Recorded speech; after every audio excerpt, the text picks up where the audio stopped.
Ryan Reynolds here from Mint Mobile. With the price of just about everything going up during inflation, we thought we'd bring our prices down. So to help us, we brought in a reverse auctioneer, which is apparently a thing. Mint Mobile Unlimited Premium Wireless. How to get 30, 30, bit to get 30, bit to get 20, 20, 20, bit to get 20, 20, bit to get 15, 15, 15, 15, just $15 a month? Sold! Give it a try at mintmobile.com/switch. $45 upfront payment equivalent to $15 per month. New customers on first 3-month plan only. Taxes and fees extra. Speed slower above 40 gigabytes. See detail. The following is an exclusive presentation of News Radio KMAN, your home for K-State athletics. It's game time. This is The Game on News Radio KMAN.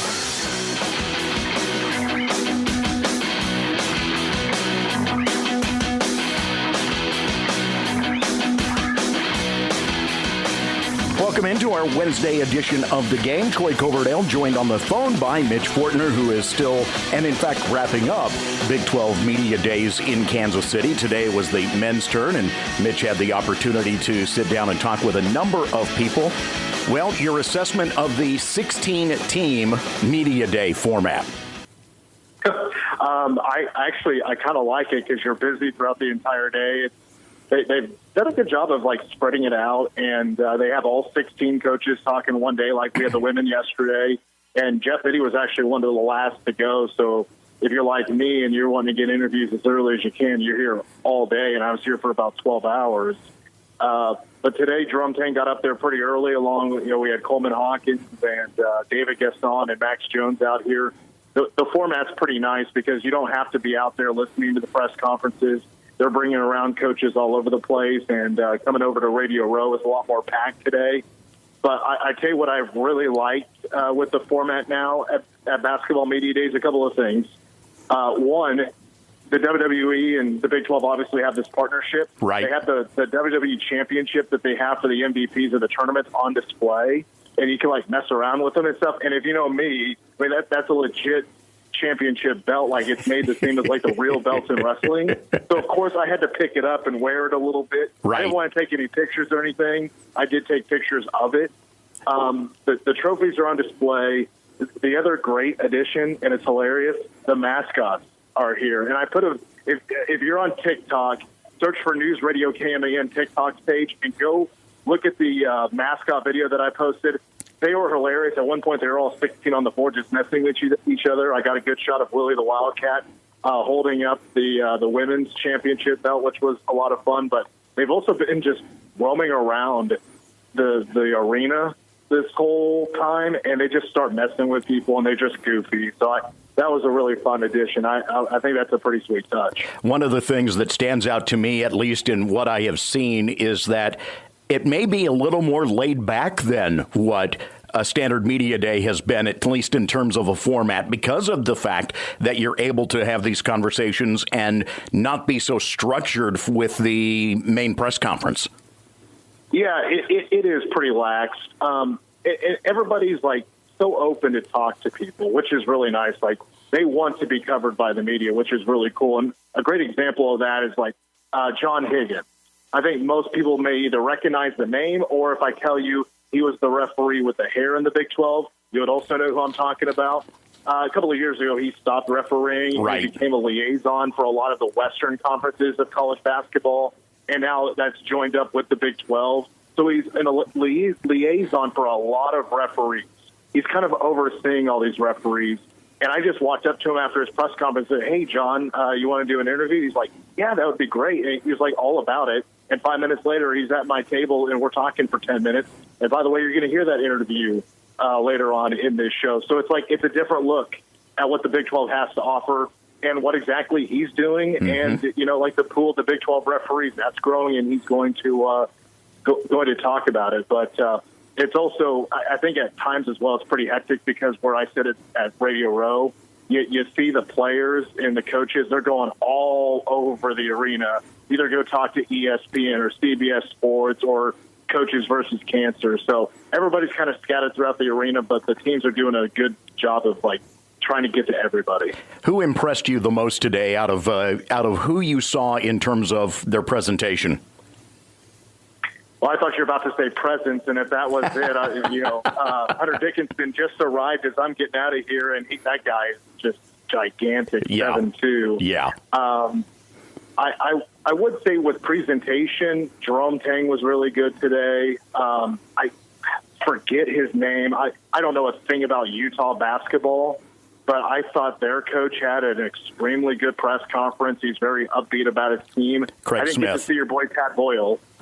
Oh, you did? Or He's didn't? around here somewhere. I didn't see him. Oh, my goodness. How could you not say hi for me? Come on. Yeah, I know. I was going to try to get an interview with him, and sorry, there's a bunch of noise right now. But if I had to pick out a player, Coleman Hawkins was awesome today, and I got an interview with him coming up here. But just hearing from him do other interviews and talking to me, he's got a phenomenal personality.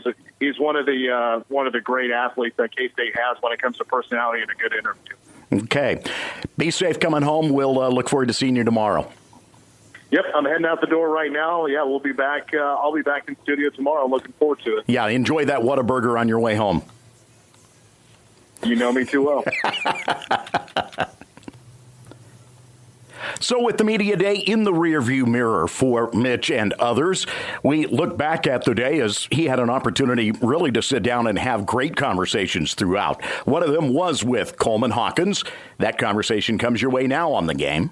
And with that, let's get into the interviews of the day as Mitch sat down with Coleman Hawkins, the transfer to K-State from Illinois, named the preseason co-newcomer of the year a couple of weeks back when the all Big 12 teams were released. When people think of California, they think of the beach, they think of warmth, maybe the Golden Gate Bridge. What is there to do in Sacramento, California? A little bit of everything, really. You can do whatever you want. Lately, when I go home, I mean, there's a bunch of different golf courses in my radius. I love to golf when I go home. I love to ride bikes. My uncle is a triathlon freak. He's actually done 2 Ironmans before, so I love to go on scenic bike rides. You can run trails. You can go shopping. There's a lot of stuff to do in Sacramento. It's actually a really great place, and honestly, it's up and coming. You know, the Kings are doing well. They're going to be having the A's there in town too. I think they need to bring the Monarchs back. But Sacramento is definitely up and coming for sure. I've only been there once, but I didn't get to really see the town too much. So that was a really good pitch for Sacramento. Do you ever see yourself as being a podcast host? Because you're doing that now. Yeah, I mean, I've never seen myself being a host, but, you know, I don't mind because I want people to be able to pick my brain. I feel like a lot of athletes with their podcasts, they use it as an excuse to make excuses, and I don't want to do that. I want people to be able to pick my brain and see where I'm coming from on things without having to try to defend myself. I feel like some athletes do that, and I want other people to be on the show to see other sides of them, you know, whether that's Coach Tang, some of my teammates, some former teammates of mine. You know, we'll have to see who comes on the show in the future, but it's just an opportunity for me to be different and express myself. I watched your episode with Coach Tang, and you guys talked a little bit about Shark Week.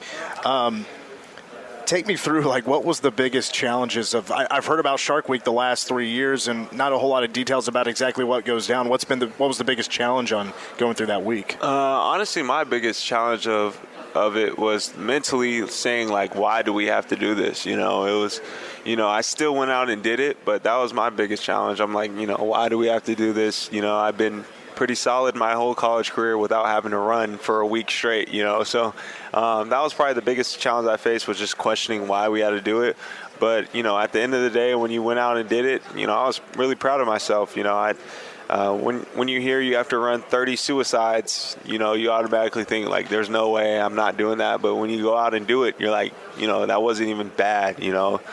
So it was really just a mindset thing. And once you overcome the mindset stuff, and those challenges, you know, you feel like you could take on anything. So, always curious, as a new player at K-State, was there anything that caught your attention when it came to your visit when you were being recruited by the Cats? I'd probably just say the blueprint for basketball. Really, you know, they did a great job of showing, you know, my efficiency and where, you know, some scenarios I was really good at doing things, but, you know, they didn't it's no knock on Illinois, but Illinois didn't put me in those situations multiple times. The usage on those things weren't as high as K-State thought they should be. So they kind of expanded on that, and they want to exploit those positions where they feel like I'm very efficient at, and they want me to catch and shoot and just be the player who I am, but even at a higher rate. So probably just the blueprint for me for basketball. If there's one thing I'm excited to watch this team do the most, it's shoot the three. I mean, that was just about everybody that came in can shoot the three. That includes you.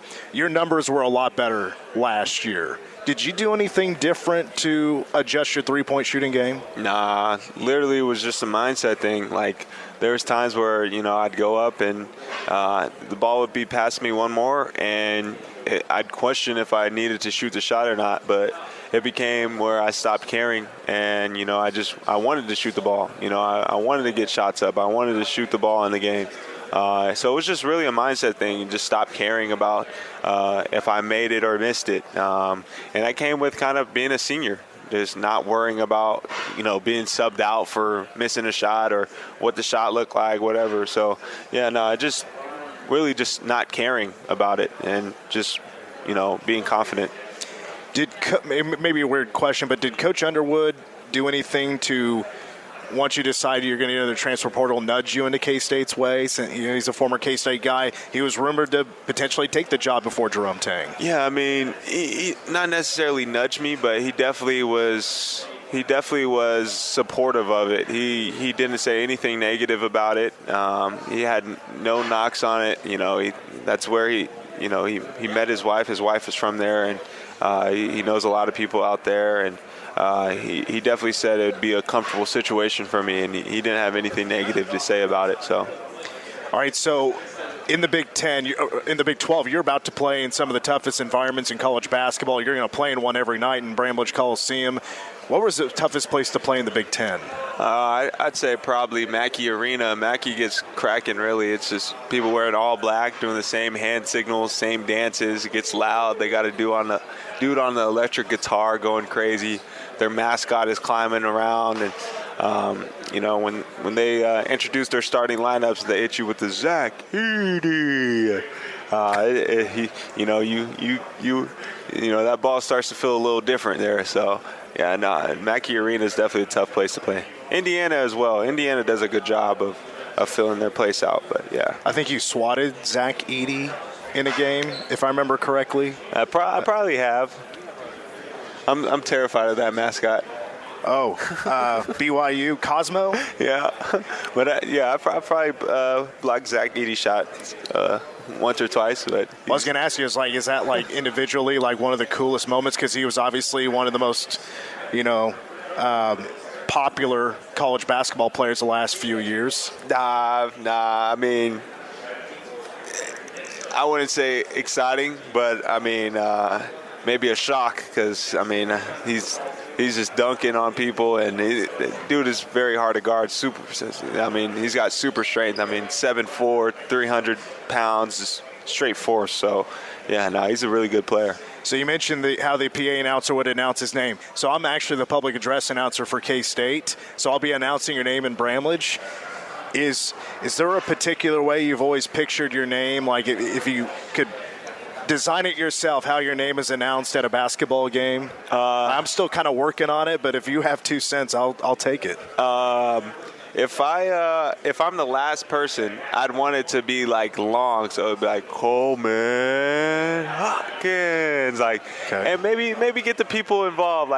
Maybe we can get them to say it with you, Coleman, like a little ramp up, and then Okay, I'll work on that. Okay. Well, have you seen when the students, when you're announced, for every player, the students will throw the newspaper in the air and cheer? Yeah. Maybe we could do something fun. I got to figure something out.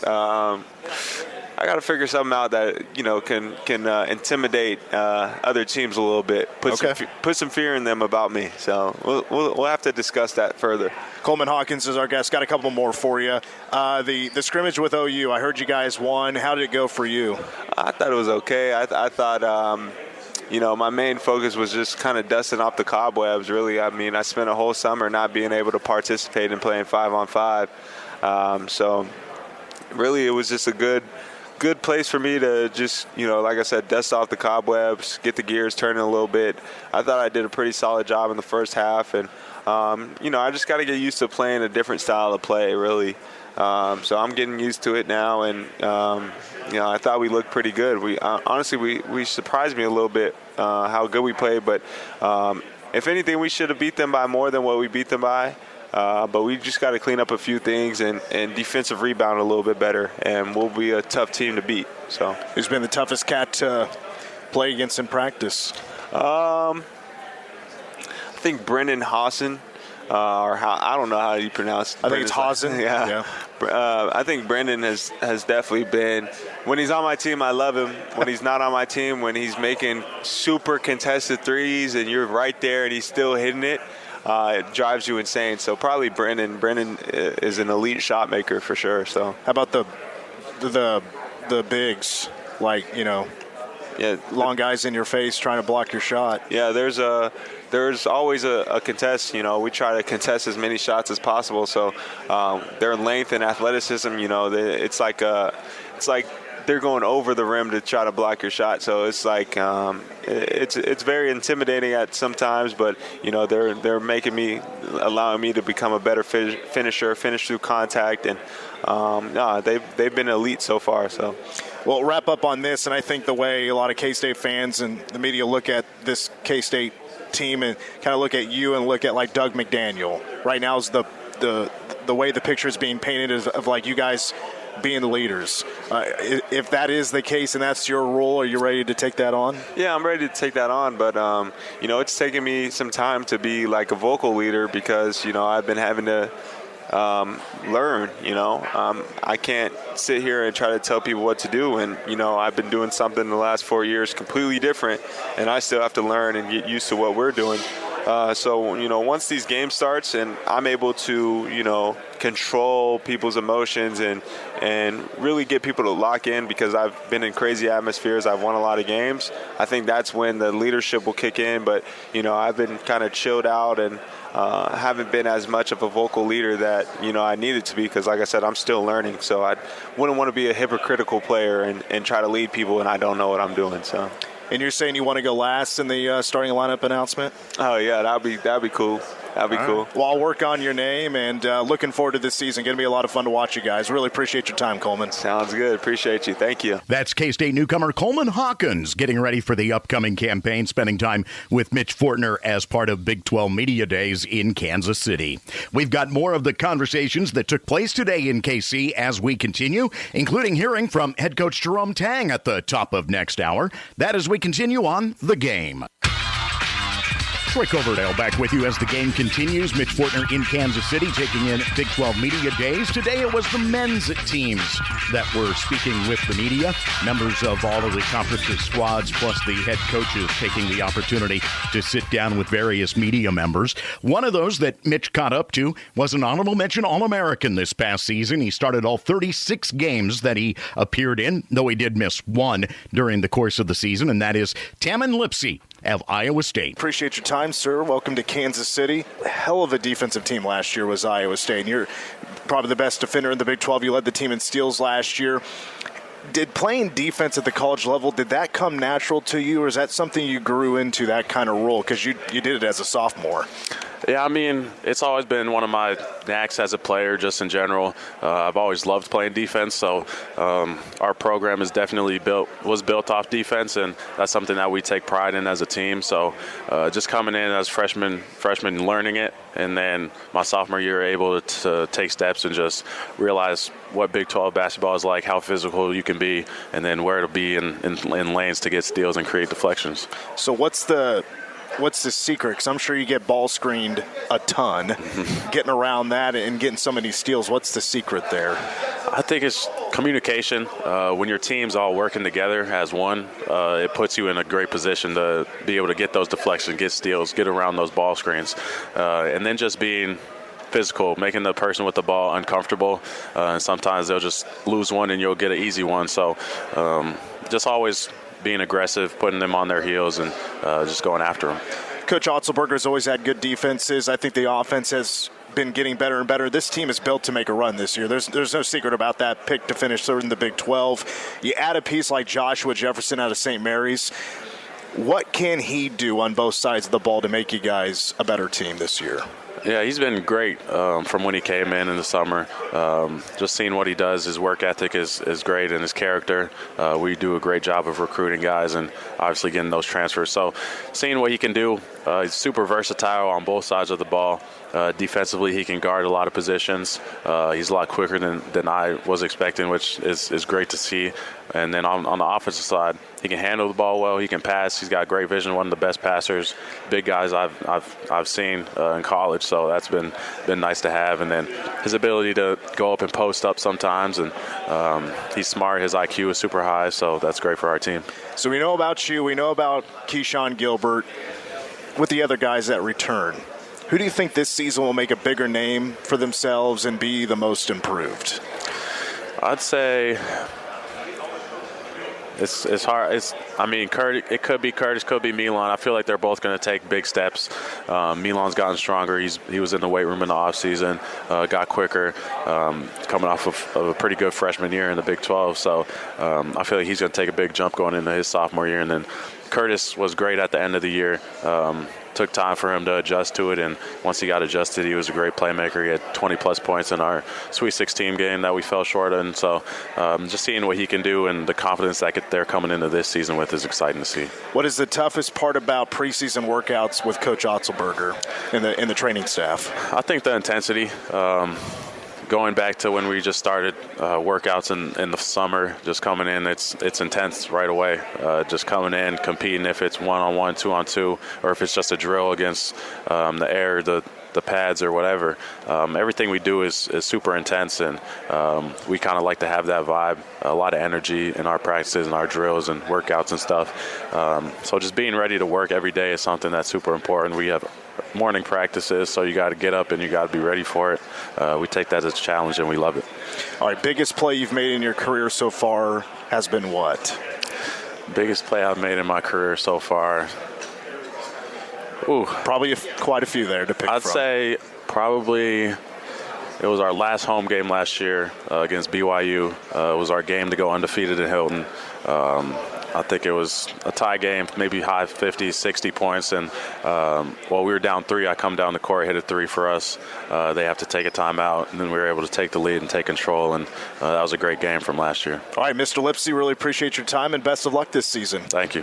We talked in the early part of the show that Mitch had the opportunity to sit down with one of the most recognizable people in college basketball that is not a member of a team or a coach or even an announcer. John Higgins, one of the longtime referees for the game, who stepped away from being on the floor to now being an administrator. Higgins is part of the consortium that oversees officiating in the Western U.S. The Big 12 is a part of that consortium. And, John, I really appreciate your time. I think it was, about a year and a half ago, you put down the whistle and decided to take on another role. Do you miss reffing at all? Oh, yeah. I miss refereeing. It was pretty easy to take care of myself instead of taking care of a couple hundred officials. I do miss it. I missed it last year. But I knew it was going to happen, especially after I did it for 35 years at the Division I level. I miss it. But this new role is obviously a chance to keep me close to the game and a chance for me to give back and teach and train and identify new guys. So is this the role? Are you still working with all the conferences out west? Yes. And the Big 12 is now involved as well. So I'd love for you to explain exactly what you are doing now. So I'm the coordinator of officials, and we have 6 leagues. We have the Big 12, the Missouri Valley, the West Coast Conference, the Big West, the Big Sky, and the WAC. So we have 6 leagues that we oversee. Now I have some guys that work for me. Jerry Pollard was a longtime Big 12 Missouri Valley official. And Eddie Jackson, which is overseeing the Missouri Valley for the last 15 years, and he's going to also help with the Big West Conference. So I'm basically the CEO of the 6 leagues. Those guys are going to help us sign all that kind of stuff into the leagues. on each of them have 2 leagues, and I'm going to have the Big 12 and the West Coast Conference. Jerry Pollard was in the game for a minute. Did you recruit him to come help you? Yes. Or is he like, it's time to do something else? Well, he had double knee replacement, and and I said, hey, Jerry, I don't know if you're going to come back or not, but if you don't come back, I have a spot for you. And so he thought about it, and saw see if it was going to work financially, and so he'd agreed upon it. And him and I have been good friends for 35 years. So how hands-on then are you with the officials, and how often are you talking to these officials about how it's going throughout the season and what needs to get better and all every that? Every day. Really? Yeah. Then we have video training stuff every 2 weeks that they'll see, and we put that out there a lot. So I'll be visiting with them quite a bit. You mentioned video training. How often are you talking with coaches, or is the Big 12 talking with coaches and getting them up to speed about any sort of differences before the season, or, hey, this is a little bit different, you got to know you can't do this, you have to do that, and a rule change or something like that? We'll send them out a training tape prior to the season about and how we're calling different plays, block charge plays, path play, blocks plays, basket interference, any kind of technical fouls, that kind of stuff. We'll send videos out to them prior to the year, and then we'll send out during the year every 2 weeks. We'll send out videos to them every 2 weeks, and it's a training video, not just for the referees, but for the coaches and the players. How does somebody become a Big 12 referee? I mean, there's so many jobs. Like, if you have 3 years experience, hey, you can apply for this kind of job. Like, how does that all work? It's a long process. You have to earn your stripes, as you say. I started out in 3rd, 4th, 5th grade basketball, and I earned my way up to 7th and 8th grade. Then I earned my way to high school, rec league, and then I got into NAI in Division II, and you just kind of work your way up. And then a lot now they have these camps. We have referee camps, and guys, to get into Division I basketball now, you have to go to a referee camp, and then you have to have somebody to pull you up to help you along, and, give me a recommendation, and then that's the only way they'll get in. I'm sure, when you get to this level, there's still some growing pains. You're in front of bigger crowds. There's a lot louder reactions. But, like, use an example like a running back. You got to learn. You just want to run the ball. You want to go full steam ahead, and you want to score touchdowns. You got to probably learn patience. You got to learn patience. And in refereeing, you better learn patience because of everybody thinks they can work the Final Four, which they can't. Yeah. Everybody thinks they can work a Big 12 game, which they can't. I guarantee you that. You have to earn your stripes. You have to learn your way. First of all, if I stuck a new guy in the Big 12 game, they would be scared to death. I just guarantee you that. I remember the first time I went from the Missouri Valley to the Big 8, even to the Missouri Valley, I was scared to death my first Division I game. It was unbelievable. And then to the Big 8, it was unbelievable. These leagues are hard. It's a hard jump between you going from the high school level to the Division I college level and all of the leagues. Doesn't matter if it's the Big 12 or Missouri Valley or the WAC or Big West or West Coast. They're all really hard to referee.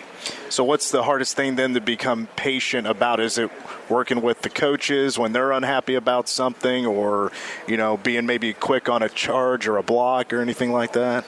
I always try to teach my referees to let the play start, develop, and finish, which is a kind of philosophy I got to have. And they have to have that as young officials, because they're not going to go. They're going to earn their way in the whatever you call minor leagues, the that are not non-BCS leagues. They're going to earn their stripes there and then move their way up. So they have to have patience. It's not a back like it was 35 years ago. There's so many guys trying to get into Division I basketball. It's amazing. So it's a process. It takes time. But and then for yourself to move up and within those leagues, you got to be good at those levels. Whatever league you're at, you got to be good. You got to be a good play caller. You got to be a good communicator. That's the way you move up. And then you have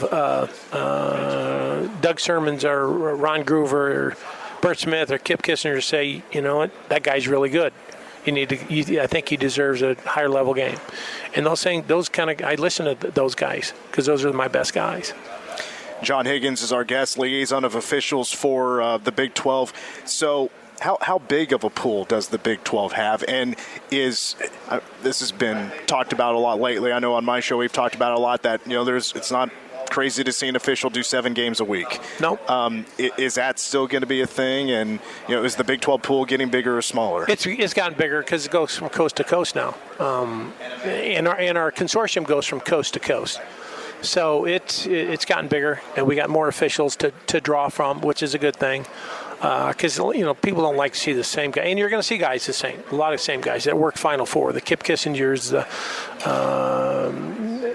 Doug Sermons, Brooks Wells, people like that. You're going to see those guys a lot, which is good because those guys are NCAA guy, Final Four guys, but we got a pool over 100 guys for the Big 12. Does this give you more of an opportunity to talk to even higher-ups of the NCAA with officiating and make recommendations about things that potentially need to be changed? Or? Well, yeah, we do that with rules a lot. We want them to, but that doesn't matter how many people I have. It's the position I have. No, it doesn't matter what league you're in. If you have a good idea for a rule change, I think there's. I'll always propose things that I think will make the game better. Is block charge, is that still the toughest thing? No, I don't think so. If you were good at fishing, you referee the defense. I don't think that's that big of a deal. And people got to know that the rule. Now it's the plant foot. Defense got to be there prior to the plant foot on a secondary defender. Primary defender, it's totally different, and a lot of people don't know the difference between a primary defender and a secondary defender. Well, John, it's great to talk with you. It's always, I've always said it like the officials, they have the toughest job in the world. Umpires, if they're 95%. It's pretty damn good. They're getting called out on social media. No, yeah, I know it. Yeah, it's different than, like I said, all the teams and coaches guarantee we're going to miss plays, 6 to 10 at least a game, and they're not going to shoot 90%. 6 to 10 plays in a game out of 130, 140 possessions, pretty good. Well, I'll leave you on that then. Yeah, what is the average number, percentage you think an official is right or wrong? If they're around 90%, that's a pretty damn good game. Yeah. Really good game. That is really good. John, appreciate it. Thank you for stopping by. Yeah, thank you. Former referee, now Big 12 liaison to referees, John Higgins with Mitch Fortner in Kansas City today at Big 12 Media Days for men's basketball. When we continue on the game, we'll hear from David Gasson of the Wildcats. He was one of 3 players on hand for K-State earlier today. Plus, we'll hear from Jerome Tang, the head coach of the Cats, to begin hour number 2 as we continue. David Gasson is our guest on the game. Last year at K-State, what a run it's been these couple of years with the Wildcats. You decide to come back for a final year. I remember the last game, which Coach Tang was talking to the crowd, and the crowd starts chanting one more year. I thought that was a really special moment. How long did it take for you to make the decision to come back and play one more season? I'm not sure how long it was exactly.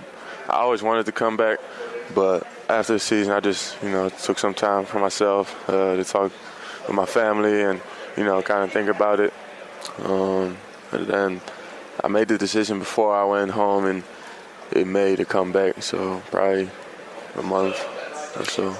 Did you go back to the Netherlands over your time off? Yeah. What do you miss most about home?